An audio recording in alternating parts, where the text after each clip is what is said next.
আমার আম্মাও বলল, আনাস, মক্কা থেকে বিশ্বনবী এসেছে, চলো তোমারে নিয়ে দেখা করতে যাই। আনাসের মা, আনাস রাদিয়াল্লাহু তাআলা আনহু তখন খুব ছোট্ট। তিনি যে দেখে মানুষের ভিড়ে আনাসকে নিয়ে সামনে যাওয়া যায় না। আর তিনি দেখলেন মদিনার অলিতে গলিতে মানুষের ভিড়, আনসারি, আবাল বৃদ্ধ বনিতা, নারী পুরুষ সবাই বিশ্বনবীর সাথে দেখা করছে। আর যারাই দেখা করছে হাতে কোনো না কোনো হাদিয়া নিয়ে বিশ্বনবীর সাথে দেখা করতেছে। সুবহানাল্লাহ কইবেন না? আনসারি যত সাহাবারা বিশ্বনবীর সাথে দেখা করতে এসেছে, কি নিয়ে আসছে? কথা কয় না? তাহাদাও তাহাব্বু, হাদিয়া দাও, একে অপরকে হাদিয়া দাও। তোমাদের মধ্যে ভালোবাসার বন্ধনকে বাড়িয়ে দিবে কে? আনাসের মা বললেন, আমি মানুষ ধাক্কাতে ধাক্কাতে বিশ্বনবীর সামনে পর্যন্ত গেলাম, যে দেখি সবাই বিশ্বনবীরে হাদিয়া দেয়। আমি বিশ্বনবীর সামনে যে কাঁদো কাঁদো স্বরে বললাম, ইয়া রাসূলুল্লাহ, ইয়া হাবিবাল্লাহ, লাম ইউবকি রাজুলুন ওয়ালা ইমরাআতুন মিনাল আনসার ইল্লা ক্বাদ আতহাফাকা বিতুহফা। ও নবী, আমি দেখতে পেয়েছি আনসারী এমন কোন নারী নাই, এমন কোন পুরুষ নাই যে আপনাকে আপনার হাতে কোনো না কোনো হাদিয়া দেয় নাই। ওয়া ইন্নী লা আকদিরু আলা যালিকা মা উতহিফুকা বি। কিন্তু ইয়া রাসূলুল্লাহ, ইয়া হাবিবাল্লাহ, আমার কাছে তো কোনো টাকা নাই, আমার কাছে কোনো পয়সা নাই, আমার ঘরে এমন কোনো জিনিস নাই যেই জিনিসটা আমি আপনারে হাদিয়া দেব, ইল্লা ইবনি হাদা, আমার এই নাট ছেড়া ধন কলিজার টুকরা সন্তান আনাস ছাড়া। ও আখিরি জামানার পয়গম্বর, আমি আমার কলিজার টুকরা আনাসকে আপনারে হাদিয়া দিয়ে দিলাম। ইয়া রাসূলুল্লাহ, মদিনার আনসারী এমন কোন নারী পুরুষ কেউ তো বাকি নাই যে আপনাকে হাদিয়া দেয় নাই, সবাই তো হাদিয়া দেয়, কিন্তু আমি তো হাদিয়া দেওয়ার মতো আমার কাছে কিছু নাই। আপনারা কি হাদিস থেকে নেয়া এই গল্পটা বুঝতে পেরেছেন? কথাটা শুনতেছিলেন? আনাস রাদিয়াল্লাহু তাআলা আনহুর মা বললেন, ইয়া রাসূলুল্লাহ, আনসারী এমন কোন নারী নাই, এমন কোন পুরুষ নাই যে আপনারে হাদিয়া দেয় নাই, কিন্তু আমার তো হাদিয়া দেওয়ার মতো কিছু নাই আমার এই কলিজার টুকরা আনাস ছাড়া। কি আর আমি করব? আমার কলিজার টুকরা আনাসকে আমি আপনার দরবারে হাদিয়া দিয়ে দিলাম।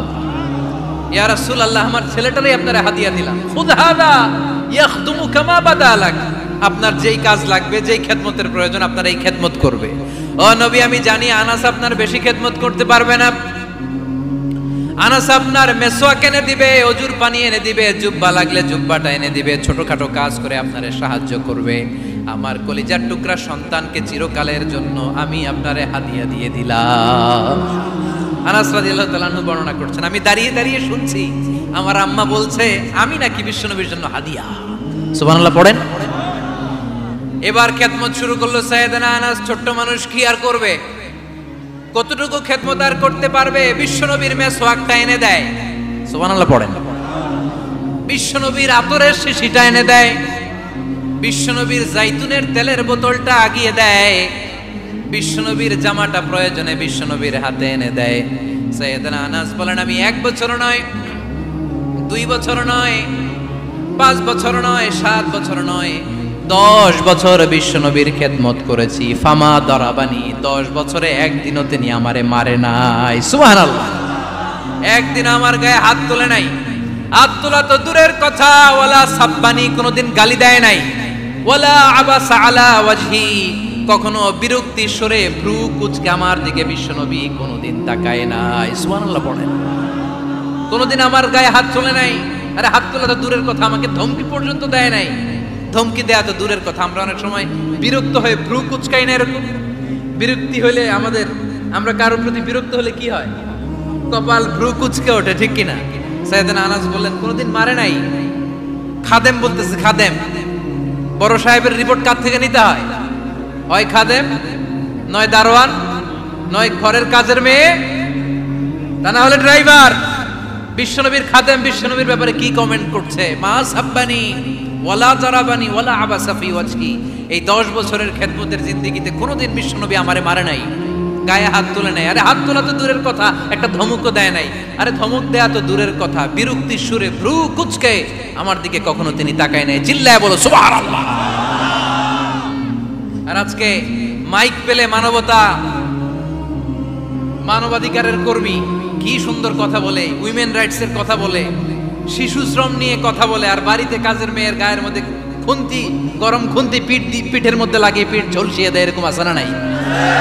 পত্রপত্রিকায় প্রায় দেখা যায় যে কাজের মেয়েদেরকে কি অত্যাচার করে, খুন্তি গরম করে করে চামড়ার মধ্যে লাগিয়ে স্কিন ঝলসে ফেলেছে, গ্রিলের মধ্যে বেঁধে রেখেছে, সময় মতো খাবার দেয় নাই, পিটিয়ে মাথার চুল কামিয়ে মাথা নেড়া করে দিয়েছে, এরকম আছে না নাই? এরা মানবাধিকারের ঠিকাদার, এরা মানবাধিকারের কথা বলে। আর বিশ্বনবী সাল্লাল্লাহু আলাইহি ইসলামের খাদেম বিশ্বনবীর ব্যাপারে বলেছে, কোনোদিন মায়ের তো দূরের কথা, হাত তোলা তো দূরের কথা, আরে ধমক দেওয়া তো দূরের কথা, বিরক্তির চেহারা নিয়েও কোনোদিন বিশ্বনবী আমার দিকে তাকায় নাই। চিল্লায় পড়েন সুবহানাল্লাহ। বিশ্বনবী একবার সাইয়েদনা আনাস রাদিয়াল্লাহু তাআলা আনহুকে একটা ছোট্ট জিনিস আনতে পাঠালেন। সাইয়েদনা আনাস রাদিয়াল্লাহু তাআলা আনহু জিনিসটা আনতে যে মদিনার অলিতে গলিতে বাচ্চাদের খেলা দেখে জিনিস আনতে ভুলে খেলায় দাঁড়িয়ে গেলেন। ছোট মানুষ, ছোট্ট একটা বাচ্চা যদি আমার সাথে নেই, সে কি আমার প্রয়োজন বুঝবে? আমার সেন্টিমেন্ট যেরকম বাচ্চা কি ওটা টের পাবে? ছোট্ট আনাসকে বললেন, আমার জুব্বা নিয়ে আসো। বিষ্ণু ইসলাম শাম দেশের জুব্বা পড়তো, বলতেন জুব্বা নিয়ে এসো। জুব্বা আনতে যখন বেরোলেন আনাস রাদিয়াল্লাহু তাআলা আনহু, দেখলেন মদিনার অলিতে গলিতে বাচ্চারা কুতকুত খেলে। কি খেলে? আপনারা খেলেন?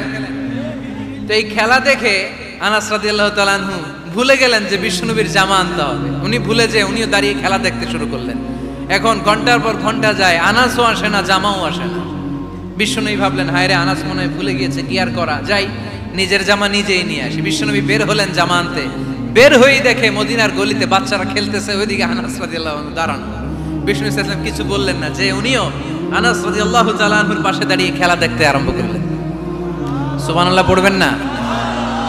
সাইয়েদনা আনাস খেলা দেখতে দেখতে হঠাৎ বিশ্বনবীর দিকে চোখ পড়ে গেছে। বিশ্বনবীর চোখের দিকে যখন সাইয়েদনা আনাস রাদিয়াল্লাহু তাআলা আনহুর চোখ পড়ে গেছে, সাইয়েদনা আনাস বলে, আমার কলিজাটা এখান থেকে এই দিকে চলে আসছে। ভয়ে। কিসে? ভয়ে। উনি বললেন, আমার গলা শুকিয়ে যেতে আরম্ভ করলো, কাঁপতে লাগলাম। আয় হায়, এখন আমার মনে পড়ছে বিশ্বনবীর জামা আনতে পাঠাইছিল, ভুলে গেছে খেলার আবেশে পড়ে। উনি বললেন, বিশ্বনবী আমারে ধমক দেন নাই, আমার গায়ে হাত তোলেন নাই, জামা আনতে পাঠাইছি, এখানে খেলা দেখতেছো এটাও বলেন নাই, বিরক্তিও প্রকাশ করেন নাই। বিশ্বনবী শুধু একটা হাসি দিয়েছেন, স্মাইল। কি দিয়েছেন? একটা মুচকি হাসি দিয়েছেন। কি হাসি? সাইয়েদনা আনাস বলে, ওই যে ওই দিনের বিশ্বনবীর মুচকি হাসির শাসন মরার আগের দিন পর্যন্ত আমি আনাসকে সোজা রাস্তায় রেখেছি, আর ডানে বায়ে নেয় নাই।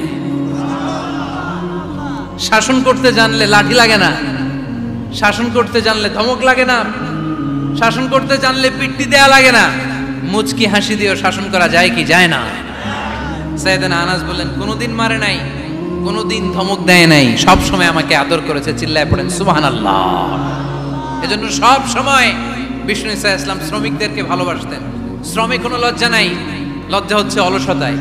আজ থেকে এই মাহফিল, এই এত বড় আয়োজন, এত বড় গ্যাদারিং তখনই সার্থক হবে যখন আমরা এই সিদ্ধান্তে আসতে পারবো যে আমরা অলস সময় কাটাবো না, আমরা আমাদের এই সময়গুলোকে প্রোডাক্টিভ ওয়েতে কাজে লাগাবো, কোনো না কোনো কাজের সাথে জড়িত হব। Never under estimate any job, whether it's big or small, বড় হোক বা ছোট হোক, কোনো কাজকে আমরা ছোট করে দেখবো না। যে কোনো কাজ করো না ভাই, যে কোনো কাজ করো তা যেন হয় সবার চেয়ে সবচেয়ে সুন্দর। আমাদের অবসর সময়গুলোকে কাজে লাগানোর দরকার আছে না নাই? আমরা নিজেদেরকে কর্মঠ করে, কর্মজীবী হিসেবে, শ্রমজীবী হিসেবে নিজেদেরকে প্রতিষ্ঠিত করতে চাই। রাজি আছে মুসলমান? লক্ষ্মীপুরের যুবক ছেলেরা আওয়াজ করে বলো, পারা যাবে? লজ্জা কিসে? লজ্জা কিসে? অনেকে টাঙ্কি মারে, এদিক সেদিক ঘুরে, আর বলে আমার আব্বা চেয়ারম্যান। আরে তোর আব্বা চেয়ারম্যান, তুই কি? আমার আব্বা MP, member of the parliament. আরে তোর বাবা এমপি, এটা তো তার গৌরব, তোর কি আছে সেটা বল। এজন্য নিজের পায়ে দাঁড়াবো। অলসতার সাথে আমাদের কোনো সম্পর্ক। আজকের এই মাহফিল থেকে আমরা অলসতা, অকর্মণ্যতাকে নো বলে দিলাম। অলসতাকে আমরা কি বললাম? আরো জোরে বলতে হবে, অলসতাকে কি বলবো? আর সব সময় কর্মঠ থাকবো, এনার্জেটিক থাকবো, নিজের পায়ে দাঁড়াবো, আইডিয়া জেনারেট করব, এন্টারপ্রেনার হওয়ার চেষ্টা করব, নতুন নতুন উদ্যোক্তা হওয়ার মাধ্যমে আমরা আমাদের নিজেদের ভাগ্য পরিবর্তনের চেষ্টা করব। কারণ আল্লাহ বলেছেন ইন্নাল্লাহা লা ইউগাইয়িরু মা বিকাউমিন হাত্তা ইউগাইয়িরু মা বিআনফুসিহিম। আল্লাহ তাআলা ততক্ষণ পর্যন্ত কোন জাতির ভাগ্যের চাকার পরিবর্তন করে না যতক্ষণ পর্যন্ত ওই জাতি নিজে নিজের ভাগ্যের চাকার পরিবর্তন করতে না চায়। চিল্লা এখন ঠিক কিনা? জেলখানার দুজন ফাঁসির কয়েদিকে ধরে নিয়ে আসছে, ফাঁসির আসামি ধরে এনে ধারালো একটা ছুরি দিয়ে দুইটা আসামিকে ধরে আনছে। আইনা প্রথম আসামিটার পেটের ভিতরে ধারালো ছুরি দিয়ে ধা করে পেটের ভিতরে ছুরি ঢুকে গেছে। মুহূর্তের মধ্যে ফিনকি দিয়ে রক্ত বেরোতে শুরু করেছে। লোকটা জামিনে পড়ে ছটফট ছটফট করতে করতে করতে দুনিয়া থেকে শেষ। এরপর ছুরিটা পেট থেকে বের করে দ্বিতীয় আসামির পেটের মধ্যে ধা করে ঢুকায় দিতে যাবে। In the meantime stop, থেমে গেলেন, না তোরে মারবো না, ওইটারে মাইরা ওইটারে মৃত্যু দিলাম, তোরে আমি জীবন দিলাম, যা তোরে আমি আর ওইটারে ইব্রাহিম দেখো তুমি না বলেছো কেমন করে আমি জীবন দেই, কেমন করে আমি মরণ দেই। দুইটা আসামিকে ধরলাম, প্রথমটারে মরণ দিলাম, দ্বিতীয়টারে জীবন দিলাম, ঠিক কিনা? আসলেই তো প্রথমটারে কি দিছে, দ্বিতীয়টারে।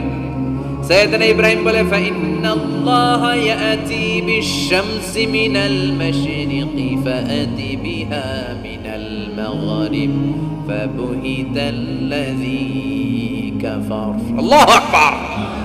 সাইয়েদনা ইব্রাহিম বলে নমরুদ বুঝলাম তুমি জীবন দাও, তুমি মরণ দাও, বুঝলাম সব ঠিক। জেনে রেখো আমার আল্লাহ প্রতিদিন সকালবেলায় পূর্ব দিক থেকে সূর্য ওঠায়। পূর্ব দিক থেকে প্রতিদিন সকালে সূর্য ওঠায় কে? সাইয়েদনা ইব্রাহিম বললেন আমার রব এমন রব প্রতিদিন সকালবেলায় পূর্ব দিক থেকে সূর্যটা ওঠায়। তুমি যদি আল্লাহর মতো শক্তিশালী হও, তুমি সকালবেলা পূর্ব দিক থেকে সূর্য না উঠিয়ে কালকে থেকে পশ্চিম দিক থেকে সূর্য উঠাও। ফাবুহিতাল্লাযী কাফার। এবার ধরা খাইছি, এবার লা যাওয়া নিশ্চুপ। এবার তো নমরুদ ধরা খাইছে। এবার নমরুদের মেজাজ নরম না গরম? কারণ তর্কে হেরে গেছে, মেজাজ আছে না নাই? নমরুদ বলে ইব্রাহিমরে রশি দিয়ে বাঁধো, আগুনে ফেলো। বিশাল আগুনের কুণ্ডলি করে সাইয়েদনা ইব্রাহিমকে আগুনের কুণ্ডলির মধ্যে ফেলা হলো। হাতে পায়ে বড় বড় মোটা মোটা রশি দিয়ে বাঁধা। সাইয়েদনা ইব্রাহিমকে আগুনের কুণ্ডলির মধ্যে ফেলায়। সাইয়েদনা জিব্রাইল বলে ও সাইয়েদনা ইব্রাহিম আপনি বলেন আমার পাখার আঘাতে আগুনগুলো এক পাশ থেকে আরেক পাশে, এক দেশ থেকে আরেক দেশে উড়িয়ে নেই, বিশাল আগুনের কুণ্ডলিকে এক ঝাপটা মেরে থামিয়ে দেই। সাইয়েদনা ইব্রাহিম বলে কোনো দরকার নাই, কারণ আগুনের মালিক আমার সাথে আছে না। I don't need your help, আমার কোনো সাহায্যের দরকার নাই, কারণ আগুনের যে রব সে আল্লাহ সবকিছু দেখে কি দেখে না। বিশাল বড় মোটা মোটা রশি দিয়ে সাইয়েদনা ইব্রাহিমের হাত আর পা বেঁধে আগুনের মধ্যে ফেলে দেয়া হলো। মুহূর্তের মধ্যে আগুনগুলো দাউ দাউ করে জ্বলতে শুরু করলো। হাতের রশিগুলো পায়ের রশিগুলো মুহূর্তের মধ্যে জ্বালিয়ে দেয়। বিশাল বড় বড় তক্তা জ্বালিয়ে দেয়, লাকড়ি জ্বালিয়ে দেয়, কিন্তু সাইয়েদনা ইব্রাহিমের একটা পশমও জ্বালায় না। আজও যদি তোমাদের মাঝে কেউ ইব্রাহিমের মতো ঈমান আনিতে পারো, অগ্নিকেও পুষ্প বলে পরিণত করিতে পারো, ঠিক কিনা? মুসার মতো ঈমান হলে রাস্তা হবে সাগর জলে। ইউসুফের মতো ঈমান হলে একে একে দরজা খুলে। নবী ইব্রাহিমের মতন ঈমান যদি আজও থাকে বিদ্যমান, অগ্নিকুণ্ডে দেখতে পাবে খুবসুরত এক ফুলবাগান। সুবহানাল্লাহ পড়েন। আল্লাহ বলেন কুলনা ইয়া নারু কুনি বারদান ওয়া সালামান আলা ইব্রাহিম।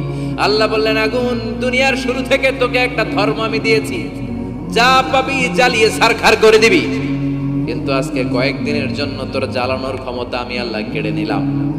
তে আমার ইব্রাহিমের জন্য ঠান্ডা হয়ে যা। কি হয়ে যা? তবে আগুন খবরদার এত বেশি ঠান্ডা হবি না যাতে ইব্রাহিমের সর্দি না লেগে যায়। সুবহানাল্লাহ পড়ে। আগুন বলে আল্লাহ বললা ঠান্ডা হ, আবার বললেন বেশি ঠান্ডা হবি না যাতে সর্দি না লেগে যায়। আমি কি করুম? আল্লাহ কয় বারদাউ ওয়া সালামান আলা ইব্রাহিম। আমার ইব্রাহিমের জন্য এয়ার কন্ডিশন, নাতিশীতোষ্ণ, গরম নয় ঠান্ডা নয়, এরকম জান্নাতের গুলবাগিচা হয়ে যা। আল্লাহু আকবার। সাইয়েদনা ইব্রাহিম আগুনের ভিতরে 40 দিন ছিলেন। চিল্লা এখন কয়দিন? একটা পশম পড়ে নাই। আগুন থেকে বেরিয়ে উনি অনেকদিন বেঁচে ছিলেন। শেষকালে নাতি পুজিদের সাথে যখন গল্প করতেন তখন বলতেন, নাতিরা, আমার জীবনের সবচেয়ে আরামদায়ক সময় কেটেছে নমরুদের আগুনের ভেতরে ওই 40 দিন। ওই 40 দিন যেই সুখ, আমোদ, ফুর্তি, আনন্দে আমি ছিলাম, আমার জীবনে কোনো সময়, কোনো মুহূর্তে এত সুখ, এত আনন্দ, এত চমৎকার সময় আমি কাটাই নাই। চিল্লাই কোন সুবহানাল্লাহ। এবার আল্লাহ ডেকে বলে, নমরুদ, টাইম ইজ আপ, তোর সময় শেষ। অনেক বেড়েছিস, অনেক সুযোগ দিয়েছি, আর না। আমি আল্লাহ সব সময় ধরি না, ধরলে ধরে না, ধরলে আল্লাহ ছাড় দেয়, কিন্তু ছেড়ে দেয় না। সুবহানাল্লাহ পড়েন। আল্লাহ কি দেয়? ছেড়ে দেয় না। আল্লাহ বলে, নমরুদ, এবার তোর শাস্তির পালা। তোরে আমি ফেরেশতা দিয়ে মারবো না, জিন দিয়ে মারবো না, সাইয়েদনা ইব্রাহিম দিয়ে মারবো না, তোরে মারবো আমি ল্যাংড়া মশা দিয়া। সুবহানাল্লাহ পড়েন। আল্লাহর বাহিনী, বাউদা জুনদুম মিন জুনুদুল্লাহ, এই মশাগুলো কিন্তু আল্লাহর সৈনিক। এই বাতাস আল্লাহর সৈনিক। 50 আর 70 কিলোমিটার বেগে যদি একটা বাতাস বয়, সব শেষ হয়ে যাবে, ঠিক কিনা? এই জলোচ্ছ্বাসগুলো আল্লাহর সৈনিক, এই ভূমিকম্প আল্লাহর সৈনিক। ছোট্ট একটা ল্যাংড়া মশা নমরুদের নাকের ভিতরে দিয়ে ঢুকে কামড়াতে শুরু করছে। নমরুদ লাফাইতে শুরু করছে। নমরুদ রে সবাই কয়, নমরুদ তুমি ড্যান্স দাও কেন? কারে ড্যান্স না, মশায় কামড়ায়। মশারও কামড়ানো বাড়াই দিছে। নমরুদ এবার I M A disco dancer, disco dancer হয়ে গেছে। খালি লাফায়, খালি ডান্স দেয়। আহা, নিজের মাথার মধ্যে নিজে আঘাত করে, খুশি মারে, কিন্তু মশা বের হয় না। অমিয়া, এই মশা ঢুকছে কার অর্ডারে? এটা যদি বেরোতে হয়, বেরো হবে কার অর্ডারে? সে মাথার মধ্যে কিল মারে, খুশি মারে, নিজে আহত করে ফেলে, মাগার মাথা থেকে মশা বের হয়। নাকের ভিতর দিয়ে মশা ঢুকে কামড়ানো, এটা কি চারটেখানি কথা? শীতকালে যখন কাঁথা গায়ে দিয়ে শুয়ে থাকি, মশা যখন পন পন পন পন করে কানের সামনে, খারাপ লাগে না? আবার কাঁথা টাথা সরিয়ে আবার শুয়ে, আবার বন বন বন বন। তো কানের সামনে পন পন করলে যদি আপনার এত কষ্ট লাগে, নমরুদের নাকের ভিতর দিয়ে ঢুকছে, মস্তিষ্কে কামড়াচ্ছে, ওর কেমন লাগে? নমরুদ আর পারে না, অসহ্য। নিজে মারতে মারতে হাত পা কপাল সব লাল করে অবশেষে আশেপাশে চাকর বাকর, খাদেম খুদ্দাম যারা আছে সবাই বললো, আমি আর পারিনি, এবার তোরা মার, তোরা মার। সবাই কয়ে, নমরুদ আজীবন আম করে মারছো, এবার পাইছি খেলা, এবার ইচ্ছা মতো তোরে বিড়াম। এবার সবগুলো আমি নমরুদে মারা শুরু করছি। মারতে মারতে বেহুশ মাগার মশা বেরোয়। এই মশা ঢুকেছে কার অর্ডারে? বের হবে কার অর্ডারে? তারপরও বেরোয় না। নমরুদকে এবার আমারে জুতা মার। কি মার? এখন আমরা পরি প্লাস্টিকের জুতা, চামড়ার জুতা, তখন পড়তো খরমের জুতা, কাঠের জুতা। খরমের জুতা, চামড়ার জুতা। খরমের জুতা বানায় কি দিয়া? কথা কন, চিনেন? এবার ক্যামেরা জুতা মার। সবাই এবার কাঠের জুতা লইছে, ইচ্ছা মতো পিটান শুরু। পিটাইতে পিটাইতে ওর মাথা ফাটিয়ে রক্তাক্ত করে শেষ। নমরুদের খেলা শেষ। নমরুদের খেলা যখন শেষ, আল্লাহর সৈনিক ওই ল্যাংড়া মশা নাক থেকে বের হয়ে শূন্যে উড়াল দিয়েছে। চিল্লায় পড়েন আল্লাহু আকবার। পৃথিবীতে কেউ তো স্থায়ী হয় না, হোক না সে ফেরাউন কিবা নমরুদ। কেউ ভাবে চিরদিন রয় না, কেউ ভাবে চিরকাল রয় না। পৃথিবীতে কেউ তো স্থায়ী হয় না, হোক না সে ফেরাউন কিবা নমরুদ। কেউ ভাবে চিরদিন রয় না। চিল্লায় বলেন ঠিক কিনা? নমরুদ আজীবন থাকতে পারছে? ওর ক্ষমতা, ওর দাপট, ওর জুলুম, ওর অত্যাচার, ওর শেষ রক্ষা করতে পেরেছে? কথা কন। ফেরাউনের দাপট আর ক্ষমতা বাঁচাতে পেরেছে? এখনো যারা দাপট দেখায়, জুলুমবাজ, এদের ক্ষমতা দাপট এদেরকে বাঁচাতে পারবে না। বাঁচানোর মালিক একজন। চিল্লায় বলো, তিনি কে? এজন্য আল্লাহ ডেকে বলে, গোলাম ইব্রাহিমের জীবনেতে তোমাদের জন্য শিক্ষা আছে। শিক্ষা আছে ইব্রাহিমের জীবনের জন্য, তোমাদের জন্য মডেল। আমি করি না তো, তোমাদের জন্য মডেল আছে। অনেক নারীরা এসেছে, আমার মায়েরা বোনেরা, বাড়িতে সাইয়েদাতুনা হাজার, যাকে আমরা বলি বিবি হাজারা, ওনার জীবনী পড়বেন। ভাইয়েরা যারা এসেছেন, সাইয়েদনা ইব্রাহিমের জীবনী পড়বেন। এই জীবনীগুলো থেকে আলো নেওয়ার দরকার আছে না নাই? আপনার জীবনটারে আলোকিত করে দিবে কে? আজকের এই মাহফিল থেকে কি আমরা ওয়াদা করতে পারি না আমরা সাইয়েদনা ইব্রাহিম আলাইহিস সালামের জীবনী শুরু থেকে শেষ পর্যন্ত পুরোটা পড়ব, আর যা শিখলাম নিজের জীবনে কাজে লাগাবো? রাজি আছি না নাই? আমাদের মডেল হচ্ছে নবীরা। চিল্লায় বলেন আমাদের মডেল কারা? এই নবীদের জীবনী মানলে আমরা আলোকিত মানুষ হতে পারবো।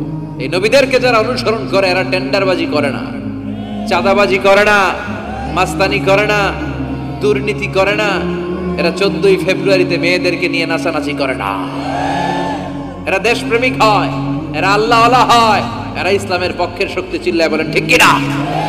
আল্লাহ আমাদের সবাইকে তুমি বুঝার তৌফিক দান করো। অনেক নারী বোনেরা এসেছেন, নারীদের জন্য এক বাক্যে একটা নসিহত করে শেষ করে দেই। এক বাক্যে একটা নসিহত। আল মারআতু ইযা সাল্লাত খামসাহা, বিষ্ণু বলেছেন যে নারীরা মাত্র 4টা কাজ করবে আল্লাহ তাআলা তাদের জন্য জান্নাতের 8টা দরজা খুলে দেবে। এক নাম্বার হচ্ছে আল মারআতু ইযা সাল্লাত খামসাহা, যে নারী 5 ওয়াক্ত সালাত পড়বে, ও সামাত শাহরাহা, রমাদানের রোজা রাখবে, আতাআত বা'লাহা, স্বামীর আনুগত্য করবে, ওয়া হাফিজাত ফুরুজাহা, নিজের লজ্জাস্থানের হেফাজত করবে, ফালতাদখুল মিন আইয়াবিল জান্নাতি শাআত, তারা আল্লাহর জান্নাতের 8টা দরজার যেটা দিয়ে মন চায় ঢুকবে, কোনো বাধা নাই। এগুলো মানার দরকার আছে না নাই? আল্লাহ আমাদের ফ্যামিলিগুলোর সাইয়েদনা ইব্রাহিমের ফ্যামিলির মতো জান্নাতি ফ্যামিলি বানান। আপনারা উঠতেছেন কেন? হ্যাঁ, এদিকে দুই একজন উঠলেন, বসেন বসেন, একসাথে আসছেন, একসাথে বিদায় নিব। যতগুলো কথা বললাম কোরআন সুন্নাহর আলোকে বলেছি, বানিয়ে কিছু বলি নাই। তারপরেও আমার মনের অজান্তে কোনো মিস ইনফরমেশন যদি আমার মুখ ফসকে বেরিয়ে যায়, সেগুলো যেন আল্লাহ তাআলা আমাদের স্মৃতিপট থেকে মুছে দেয়।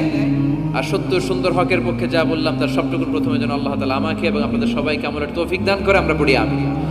জন্মের আগে প্রিয় নবী বাবা হারালেন, 6 বছর বয়সে মা হারালেন, 8 বছর বয়সে দাদা হারালেন, এবার আছে শুধু একজন চাচা। এমন চাচা বাবার চেয়েও বেশি আদর করে বিষ্ণু ইসলামকে লালন পালন করলেন। এ আবু তালেবের ভয়ে আবু জাহেল আমার প্রিয় নবীর গায়ে হাত লাগাতে পারে নাই।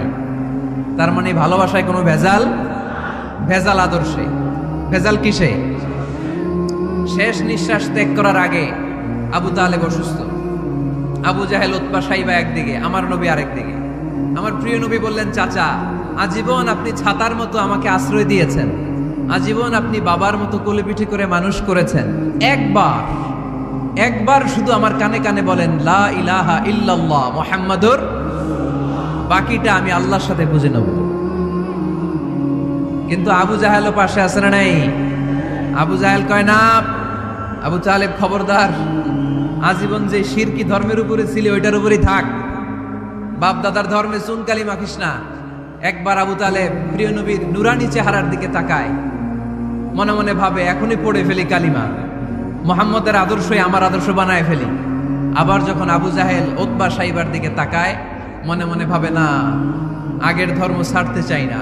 এই দোটানা অবস্থা থেকে শেষ নিঃশ্বাস ত্যাগ করার আগে আবু তালেব এটা বলে মারা গিয়েছে, আলা মিল্লাতি আব্দুল মুত্তালিব, আমি আব্দুল মুত্তালিবের শিরকি ধর্মের উপর থেকে শেষ নিঃশ্বাস ত্যাগ করলাম। তার মানে আল্লাহর দেয়া বিধান অনুযায়ী সে জান্নাতি না জাহান্নামী? শুধু যে নবীরে ভালোবাসছিল কোনো কাজে আসছে? কথা বলেন। তাহলে শুধু ভালোবাসা আমারে বাঁচাতে পারবে না।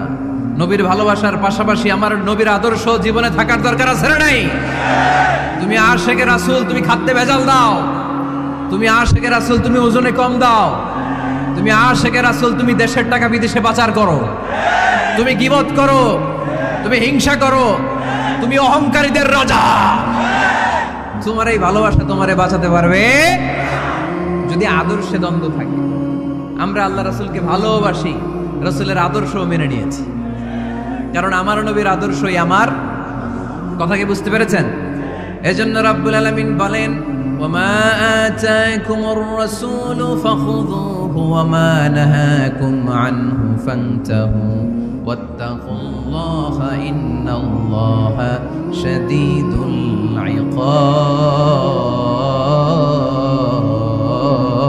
ইকাব।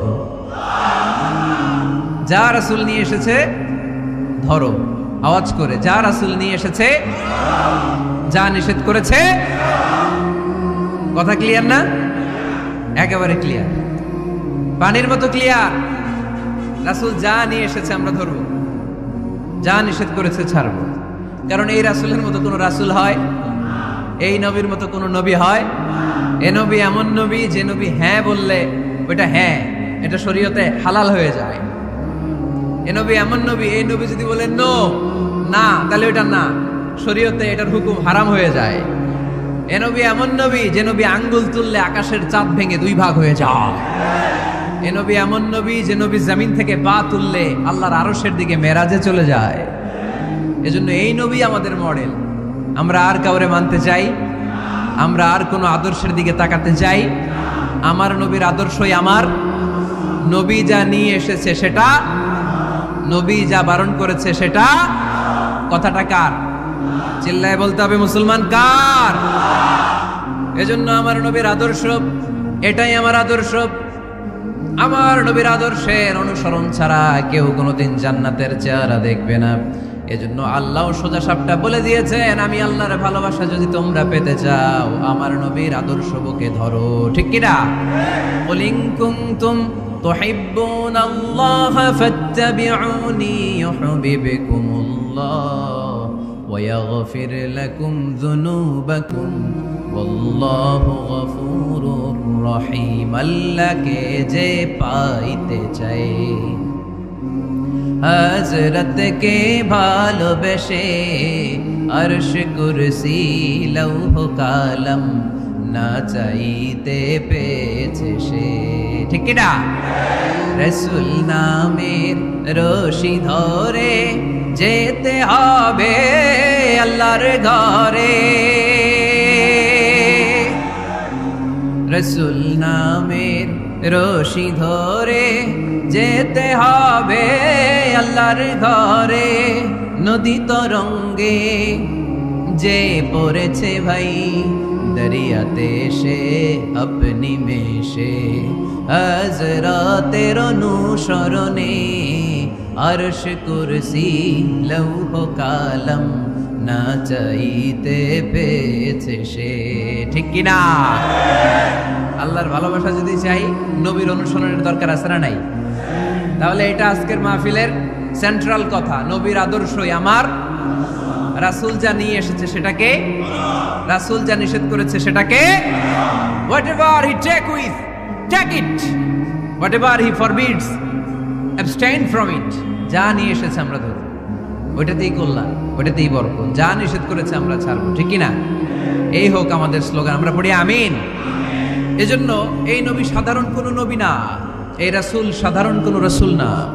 এজন্য এই রাসূলকে আমাদের জানতে হবে, এই রাসূলকে আমাদের চিনতে হবে। আমাদের জানার অনেক অভাব, বুঝার অনেক অভাব, জানার কোনো শেষ নাই। জাননেওয়ালার উপরও জাননেওয়ালা আছে, শেরের উপর সোয়া শের আছে। ঠিক কিনা? এজন্য জানতে হবে। আসুন আমরা জানবো আজকে আমাদের প্রিয় নবীকে কোরআনের আলোকে। কিসের আলোকে? কেমন হবে ব্যাপারটা? ভালো হবে? কোরআনের বাইরে আমরা যাব, কোরআনটা জিজ্ঞেস করব, বলো কেমন ছিল আমার প্রিয় নবী? তোমার চোখে আমার নবী কেমন? যদি কোরআনটা জিজ্ঞেস করে উত্তর আসে না নাই? আমরা যদি কোরআনের আলোকে নবীকে চিনতে চাই আর প্রশ্ন ছুড়ে দেই, কোরআন তোমার চোখে আমার নবী কেমন? আমার প্রিয় নবীর পরিচয় দাও। কোরআন সর্বপ্রথম যেই পরিচয়টা আমাদের সামনে তুলে ধরবে সেটা হচ্ছে, কোরআন বলে আমার প্রিয় নবীর প্রথম টাইটেল হচ্ছে রাসূলুল্লাহ সাল্লাল্লাহু আলাইহি ওয়াসাল্লাম। এটা সবচেয়ে দামি টাইটেল পৃথিবীতে। এই যে এমপি, মন্ত্রী, মিনিস্টার, সচিব, কমিশনার, তারপর আইজি, এআইজি, ডিআইজি, যা যা আছে, যত কিছু আছে, ওয়ালি, শহীদ, সিদ্দিক, এই সবগুলো টাইটেলের চেয়ে সবচেয়ে উপরের যে টাইটেল, এটার নাম হচ্ছে রাসূল। এটার নাম কি? এজন্য আমার নবীর সবচেয়ে বড় পরিচয়, কোরআন প্রথম যে পরিচয়টা আমাদেরকে জানাতে চাই, কোরআন বলে তিনি হচ্ছেন রাসূলুল্লাহ সাল্লাল্লাহু আলাইহি ওয়াসাল্লাম, আল্লাহর রাসূল। এটা চাইলেই হওয়া যায় না। হওয়া যায়? আমরা সবাই মিলে ভুইগড়ের একজনের রাসূল বানাতে চাই, বানানো যাবে তো? কি বলে? সবাই ভোট দিব তারে, পারা যাবে না? আচ্ছা, যত জিন জাতি আছে তারাও আমাদের সাথে ভোট দিল যে এই মিয়া রাসূল। ফেরেশতারা যদি কয় আমরাও ভোট দিলাম, আমরা ইলেকশন করব আর ভোট দিব তোমারে, তুমি রাসূল, সে রাসূল হবে? এর কারণ রাসূল এটা ইলেকশনে হয় না, এটা হয় সিলেকশনে। আর সিলেক্ট করেন কে? আল্লাহু আ'লামু হাইসু ইয়াজআলু রিসালাতা। আল্লাহ ভালো জানেন কারে রাসূল বানাবেন আর বানাবেন না। এটা আমাদের কাজ না, কাজটা কার? এজন্য আল্লাহ নবীর পরিচয় দিয়ে বললেন মুহাম্মাদুর রাসূলুল্লাহি ওয়াল্লাযীনা মা'আহু আশিদ্দাউ আলাল কুফফারি রুহামাউ বাইনাহুম। কোরআন আমাদেরকে বলে তোমাদের প্রিয় নবীর প্রথম পরিচয় তিনি রাসূলুল্লাহ সাল্লাল্লাহু আলাইহি ওয়াসাল্লাম। তিনি হলেন আল্লাহর রাসূল। তার সাথে যারা থাকে তারা কাফেরদের ব্যাপারে বজ্র কঠোর, মুমিনদের ব্যাপারে পুষ্পকোমল। সুবহানাল্লাহ পড়েন। আবার কোরআন বলে ওমা মুহাম্মাদুন ইল্লা রাসূলুন ক্বাদ খালাত মিন ক্বাবলিহির রাসূল। মুহাম্মদ রাসূল ছাড়া অন্য কেউ নন, তার আগে এরকম অনেক রাসূল দুনিয়ায় এসে আবার বিদায় নিয়েছে, ঠিক কি না?